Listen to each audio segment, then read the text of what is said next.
Dead End, DE365, Dead End Hip Hop 365. You know who it is, man. It's your boy FIFO 24/7. I'm here with Mr. Kenneth B. Inge. And we talking about Boldy James and Rich Gaines, Indiana Jones. Low key, Ken, Boldy had a very understated, incredible 2023. A lot of his projects went under the radar. But put out a lot of quality like he has been. He's one of these guys we got to put in that category. Ken of the Currencies, the Griseldas. Yes. Obviously, he signed a Griselda now. The Larry Junes. These niggas that just put, it's like, it's April and he's got 3 projects out. It's like, my God, my boy, what, like, do you just live in the studio? Yeah. And I firmly remember when I first heard Boldy was on my chemistry set with Alchemist. And I was like, man, this dude's voice is amazing. There's like 2-3 joints out here I really love, but I don't know if he got it. And I don't know what the fuck happened, Ken. This nigga, look, he raps. And I love the fact, and I guess he must have been talking to Beezy. I love that Boldy does so many one producer joints because it definitely gives it a feel and a direction for every project that he does that with. And this one is, it points that out perfectly. Rich Gaines, a lot like what Alchemist did with Freddie Gibbs on this joint right here, Alfredo. He let Boldy be the star. It's like, the shit I'm gonna give you is dope, but Boldy had to use his prowess.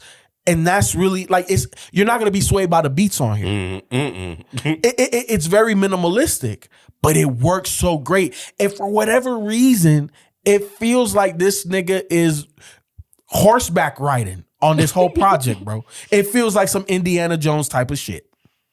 Yeah, this was interesting, and I agree with you about Boldy, man. He was definitely dropping project after project, and I think that's one of the things I like about what he's doing because, you know,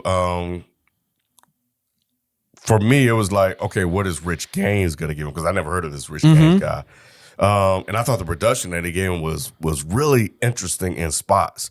A lot of them, like Saints and Sinners, definitely Boldy-ish type of Kai-ish, maybe Rock Marciano, minimalist type hip hop beat that was dope. Dopey, yeah, was dope. Wrong Side of the Town. That shit is so good. That shit is so good. I want you to keep coming down. Keep coming down the list. I thought was dope. Never Had a Fucking Friend was dope. B22s was one that stood out to me. But I think B22 stood out because I was like, okay, this is when it kind of turns. But there was another one that, SOS. SOS is hard. Ken, man, you still slapping, man. Still with the Detroit King tape, nigga. Bro, that's when I was like, okay, you fucking me up because you gave me the non, oh yeah, still slapping. Yeah. That's what I was waiting for. That when I heard that one, I said, okay, bump in the whip. Okay, you giving me a little bit of everything here. Yeah, but I think Tell It All, man, that was dope. But I think that the thing that got me were the last couple of tracks, and it didn't really sound like. Which one was it? Hip Hop Beats. It was one that really stood out. I was like, oh, this is kind of different for him to be kind of rapping over it. Another Bando? Maybe that was it. Because now I'm kind of going, damn, now I can't find the songs. Because Another Bando is like... Maybe it is Another Bando. Because it's trappy, but it has this guitar riff in it that makes it feel Western. So again, like all of this ties into that Indiana Jones feel. Yeah, 8 Days is definitely one. That what is a little yeah, because I think that has a little guitar in it, and I'm like, oh, that's a little. It's almost R&B-ish. And I think maybe Frozen was another one. Oh yeah, Frozen was another one. But the beats work. It's just I was just like, man, Boldy rapping over this type of production is different. He definitely managed to pull it off. Mm-hmm. But it also, to me, spotlighted Rich Gaines' production and his signature style of being minimalistic and finding sounds that and samples that kind of work. Mm-hmm. So it's not a traditional boom bap-ish minimalistic hip hop beat, but it's still kind of in the hip hop kind of lane to a certain degree.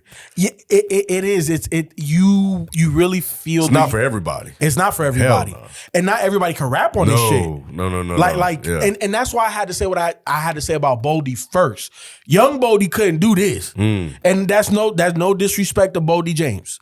I think everybody got to get better in their craft. Look at me 13 years ago reviewing projects versus me now. We different, right? So you just got to get better, you know? And Boldy has gotten better, and he's gotten so good to the point that you give him this type of production, and he gonna freak all of it. Yeah, I don't know who Detroit King is. King Tape is. King Tape. But he dope, bro. I'm interested. So he might be a DE365 Part 2 darling. He might be a darling. We got to check him out. Yep. But it's good hearing Sir Michael Rocks on here. So is he? We've come across him before? Yeah, we've used him. We reviewed some of his stuff before. Okay. Used to be with the Cool Kid. So. Okay, because I liked him on on 100 Sales. He was dope on that. But yeah, you guys already know what it is, man. It's another day. It's another review. Me and Ken will be back here tomorrow. Let me see. Do I have something still on the docket that I know we're going to do? Yes, I do. And very interesting. Another very interesting pick. So we'll catch you tomorrow. We out. Peace.